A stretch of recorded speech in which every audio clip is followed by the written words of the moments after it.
Kota New York telah menghadapi masa sulit dengan lebih dari 3,5 juta orang diperkirakan meninggalkan kota ini setidaknya untuk sementara waktu.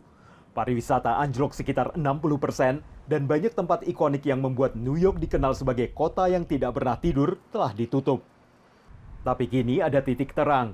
Tempat acara seperti New York Historical Society diizinkan beroperasi kembali meski dengan kapasitas 50% atau hingga 150 tamu. Masih ada pembatasan lain mulai dari penempatan meja hingga siapa yang bisa tampil dan kapan. Inquiry flow is starting to come back. We have corporate starting to ask questions about fall availability. There are some holiday party requests across corporate, social, and nonprofit. We're thrilled to finally be having much more proactive conversations about real events returning in person. Makan di luar ruangan menjadi pemandangan umum di jalanan kota New York pada tahun lalu.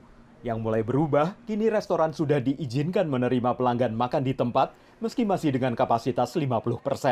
Perubahan ini disambut baik seperti di restoran Tony de Napoli di wilayah permukiman padat Upper East Side. Tapi di tempat lain di kota New York, perubahan ini kurang bermanfaat karena kursi yang kini tersedia tetap tidak cukup. Prior to the pandemic, it was hard to get a table in our Tony's in Midtown. Very, very popular, very active restaurant. You know, almost a 350-seat restaurant and busy every night.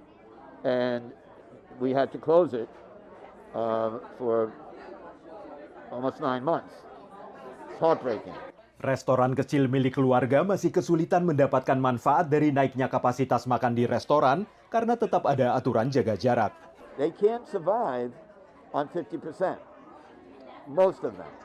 Seiring meningkatnya kapasitas pelanggan restoran, tempat pertunjukan seperti teater Broadway juga boleh beroperasi kembali mulai 2 April, tapi hanya dengan kapasitas sepertiga, dengan maksimal 100 orang di dalam ruangan atau 200 orang di luar ruangan.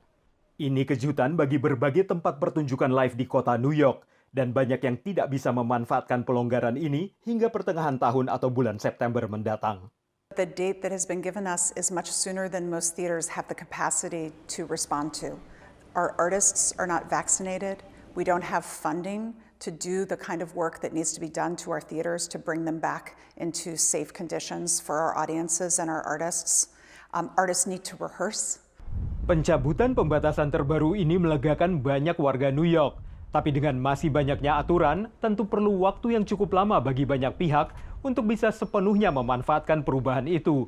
Dan kota New York masih perlu melalui jalan berliku sebelum bisa kembali ke keadaan normal. Dari Arlington, Virginia, saya Helmi Yohanes dan tim VOA.